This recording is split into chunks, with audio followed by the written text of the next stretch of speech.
Good morning, sir. Oh, good morning. I'd like to buy a computer. Certainly, sir. What did you have in mind? Well, I don't know very much about computers. Perhaps you could give me some advice. Yeah. Well, there's the apple, the acorn, the pear. The banana? Yes, we have no bananas. Oh. We do have tangerines. What's all this greengrocery got to do with computers? Well, sir, you know what it says in the Bible? Be fruitful and multiply. I really wanted something electronic. Disc or cassette? No, not hi-fi. You know, you'd be happy with a pet. I had really set my heart on a computer. You want to try watching the new TV series, sir? The computer program. There's even a computer that goes with it. Oh, that's very nice. Mm-hmm. Have you got one in blue? You don't know much about computers, do you, sir? No, but I know what I like.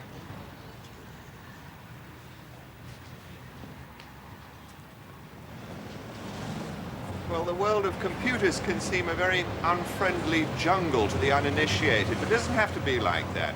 During the course of this series, one of the things I should be doing is finding out what ordinary people, non-experts like you and I, need to know about what they call information technology. One thing I know already, the computer revolution isn't happening tomorrow. It's happening now.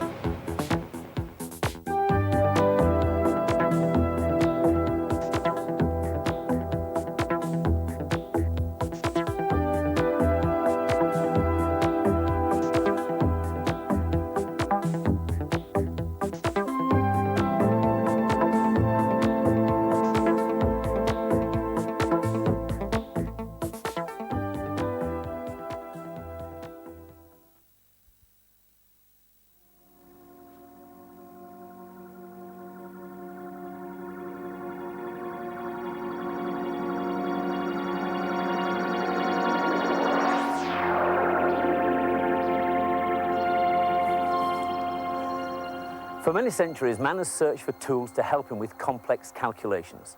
I suppose the fingers were the first. 10 of them, they're easy to use, they're portable, but they're limited in application. Recently, a theory has emerged that this was built 5,000 years ago as a complex astronomical computer to calculate the movements of the sun and the moon.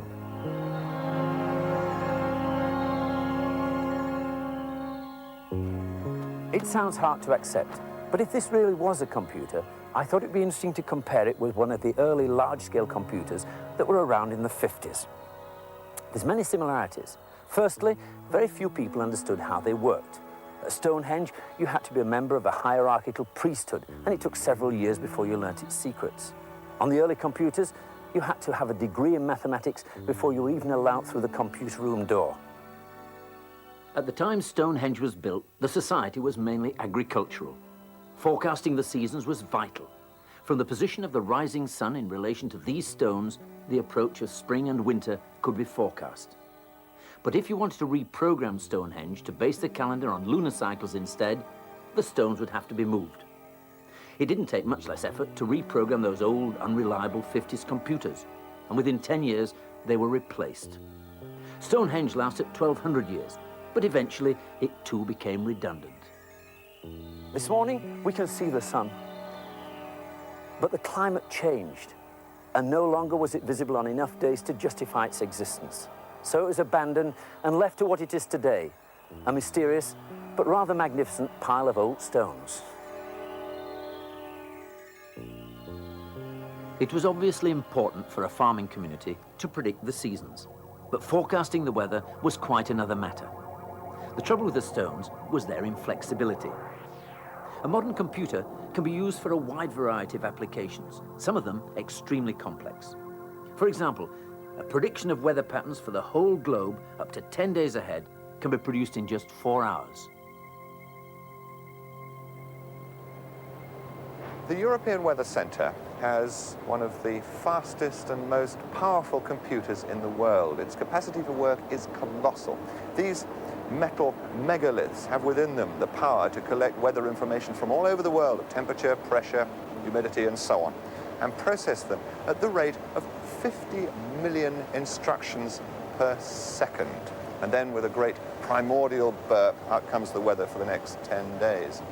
Now, just to put that in some sort of perspective, If I were to do the same calculation, single-handed, even with the aid of a perfectly ordinary pocket calculator like that, I would need to have started well before Stonehenge was even thought of. Or to put it another way, if I gave the job to the entire population of China to share, the chances are they could do the job in 4 hours. But then, at the end of it, the chances are I wouldn't be able to collect the information even if I could speak Chinese.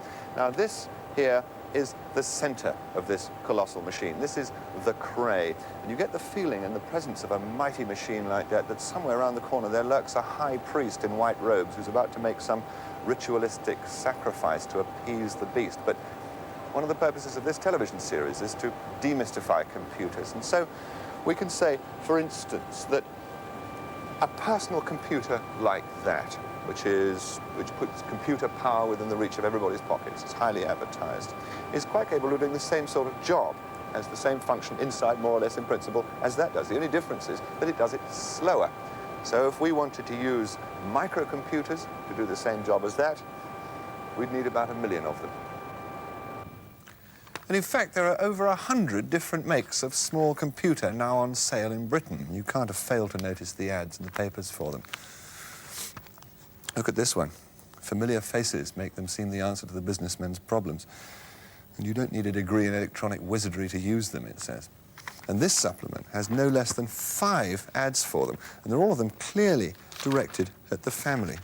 Look at that. Give your child an unfair advantage at school. And there are many specialist computer magazines on the newsstands. Again, full of very tasty adverts. Inside a day, you'll be talking to it like a new friend, it says. And now they're even starting to appear in their own TV commercials. Outer space! But that's just the beginning! Be the computer with the numbers game! Or even compose a symphony! Well, don't despair. This series will show that the computer is within the reach of anybody, including me. And the man who'll be ably helping us with the task is Ian McNaught-Davis. Mac, you've been working with computers since Stonehenge was built, I think, haven't you? I thought you were going to come out with that remark about it being the first silicon chip. Is that what Stonehenge is? Just about, yes. Well, I did program those early valve machines, which had several interesting characteristics. First, they were extremely expensive to buy. They were horrendously expensive to run. You needed a resident maintenance engineer just to keep the things going. And they were very slow compared with modern computers. Just to give you an idea, it's a lovely analogy, but it turns out that the Volkswagen Beetle went into production at about the same time as the first large computer was made. And if that had improved in price performance as much as the computers had, then you would have had a Beetle today doing 600 miles an hour, 30,000 miles to the gallon. It would have lasted 10,000 years without a service, and it would have cost you 50p. So you'd have had a disposable motor car. And in comparison with those early valve machines, that watch, which has got 4 games on it and tells the time, probably has as much logic in it as those very early old-fashioned valve machines. What's the secret of it? How has it happened? Well, strangely enough, it's this, silicon. That's what sand is made out of. It's what the silicon chip is made out of. And unlike oil, we're not going to run out of it. Every country's got some of it, and it's extremely cheap. For example, the power of this machine here, which is a fairly sizable mini-computer, mainframe computer, one day will be on a chip. You'll get the same power out of a chip as you have in this mainframe computer. Amazing. And that'll happen in a very few years' time. Right. Well, even before that day comes, computers are still doing some pretty staggering jobs, many of which we take for granted and which would simply not be possible without computer power.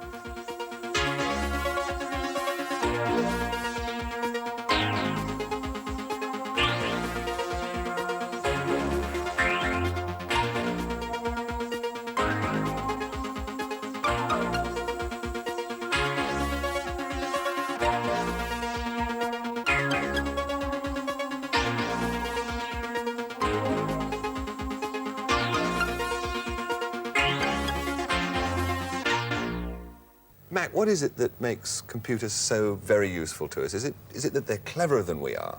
Now, they're quite stupid in many ways, but in certain ways they are very clever. They can handle a vast amount of information, and they can handle it very rapidly. And what's more, they can keep on doing it without making any mistakes, night after night after day after night and so on, which we can't obviously do. Right. Well, I can understand that being applied to sending a man to the moon or running the Pentagon or something, colossal, endless computations. But for an ordinary person who just maybe wants to run a small business or something, it's very confusing. We read ads in the paper. You could spend anything from £50 to £5,000 on a computer. But what use could I get from it? Well, of course, many of these are set up to show games. This one here, for example, and you can play silly games on them. There's a very important educational element of learning how to program these computers. First of all, it's fun, and people enjoy it. And secondly, it's very creative. You can do very interesting and exciting things. It's boundless, the sort of things that you can actually use your creative imagination to do. And thirdly, it might turn out to be useful for your business. And there's no business that I can imagine that at some time or other won't find the use for a computer. Right. Now, supposing I wanted to use a computer for my business. I'm a freelance journalist. I mean, let's take my example as maybe a typical one. What gear do I need? Because there's a terrifically wide range of choice. Well, of course, you need the computer with a keyboard, Yes. something like this. You need a video screen. You need a straightforward cassette recorder to store your programs on as much as anything. Right. Obviously, you need a printer here for printing out your letters. And if this was a bit slow, the cassette recorder is a bit slow, you can buy yourself a disc unit, which is a lot faster, and that stores it on a disc instead of on the ordinary magnetic cassette. And that's the equipment you need. Right. Well, business, as Max said, and particularly small business, is the fastest growing area to which personal or microcomputers are being applied. Now, our reporter, Jill Neville, has been finding out just how small some of those businesses are. Buying sweets or chocolates always requires serious study. There's so many different sorts to choose from. Now, those are 10. Those are 10.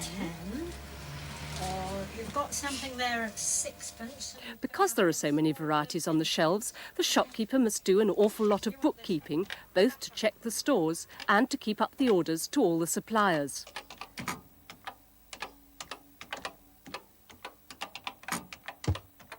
In addition, Phyllis Arundel wanted to know more frequently than her accountant could tell her precise financial position. She'd seen microcomputers advertised and decided that she too must have one. But not all sweet shop owners have a computer. Once you actually had the computer here and you had that keyboard and the blank screen facing you, weren't you rather apprehensive? No. You knew what to do already, did you? Well, I mean, it looked like a typewriter, didn't it? And I could operate a typewriter, and I was fascinated by the little bits that came up on the screen in front of me, and having a printer and able to press another button, and it came out on the print at the side. It was great fun. Has it actually helped you in your business, do you think? Well, it hasn't financially helped. It hasn't brought in more custom, which is what I would need. But what it has done, it's given me a lot more time. I mean, the jobs that took ages, you know, manually, now it's done in seconds. To keep up to date with her 40 sweet suppliers, VAT and the bank used to take Phyllis Arundel several hours bookwork every night.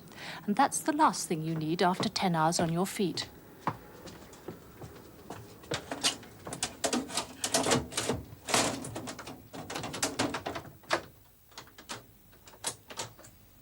Now, at the end of each day, it's simply a matter of checking the day's takings and entering them and the invoices into the computer. Once a week, she also enters details of any transactions with the bank, and the computer will then give her an up-to-date statement of her current financial position. Now, what shall I do next? Do this first. Because she'd found it so useful, Phyllis thought that a computer might help other people with small businesses. So, a year ago, she started up a computer service to take over their paperwork, allowing them to get on with their jobs. Do you think, the computer side of your business ever taking over from the chocolates? I hope so. Yes, it'd be great fun, because at the present time, the chocolate, this business is sort of going down because we've got a new bypass and it's affected trade. And in any case, I find that more exciting. I find the computer business much more exciting.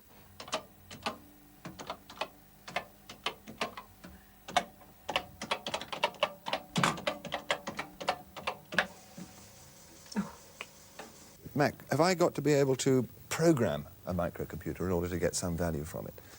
Not necessarily. You can buy a magazine, for example, and get program listings. I love this one with the bug-eyed monster and the lights coming out of its eyes. Yeah. And in here, they publish all manner of different sorts of programs, and they list them out for you. And you have, what do? You type all that into the computer? You type it all in without one mistake, and one mistake will ensure that it will never work. Right, well, that's pretty laborious business, isn't it?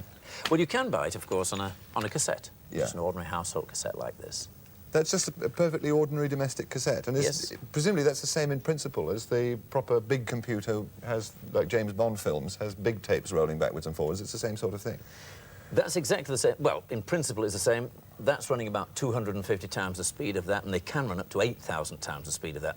Things in computers don't happen 10 times or twice as fast. It's always 100 times or 1,000 times as fast. But for our purposes, this is perfectly good. We have a program in there, and we can put it into the machine. Well, let's do it.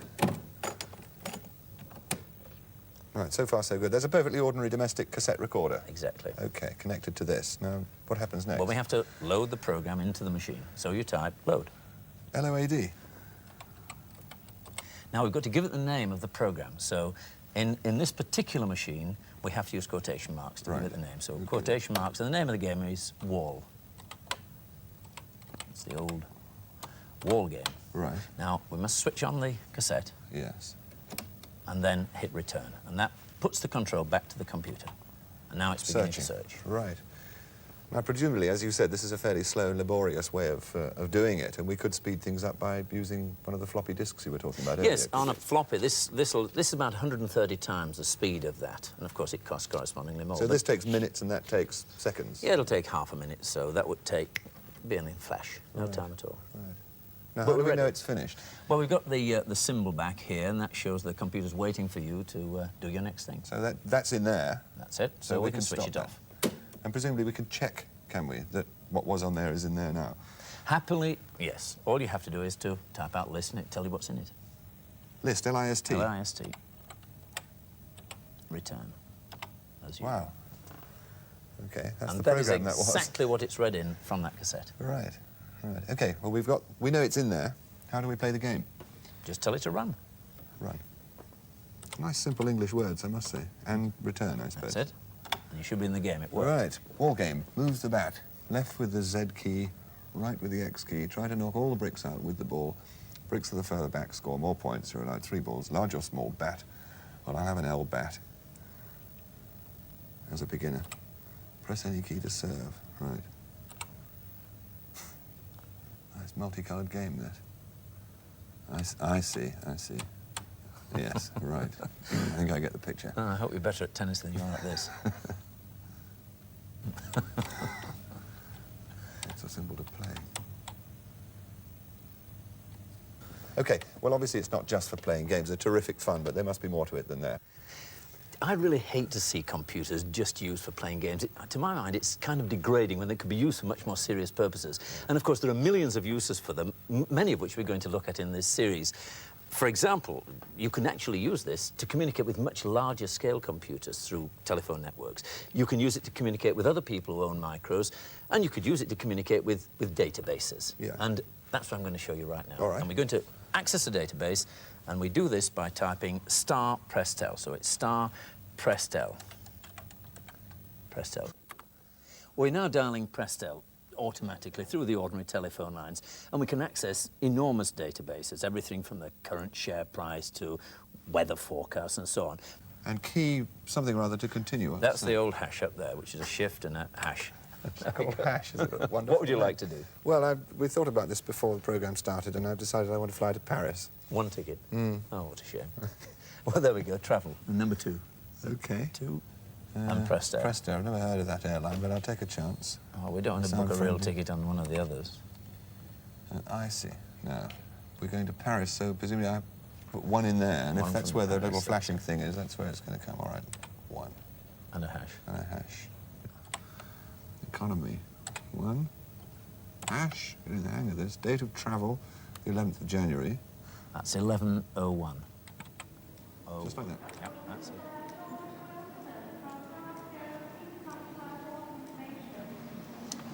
Well, here it goes. I hope it works. Good afternoon. Good afternoon. Now, I hope you've got a seat for me on the 6:30 flight to Paris this evening. Right, sir. Can I have your name, please? Serle, S-E-R-L-E.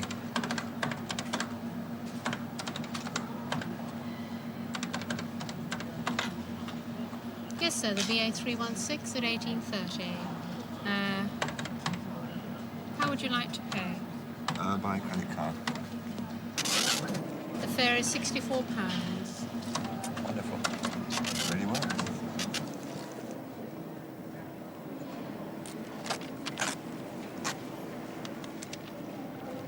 This flight is now boarding at gate 25. Well, obviously Heathrow is computer land, and planes now fly with so many passengers over such colossal distances, it's just enormous speeds. Airlines depend now completely on computers, because the only way they can sell tickets reasonably cheaply is by having full planes. And the other luxury of this colossal computer network is that I can cancel at any time I feel like it, right up till 5 minutes before the flight closes. And anybody else in the country or in the world can have the same seat on the same plane. What's more, without computers, the chances are this ticket to Paris could cost as much as £1,000.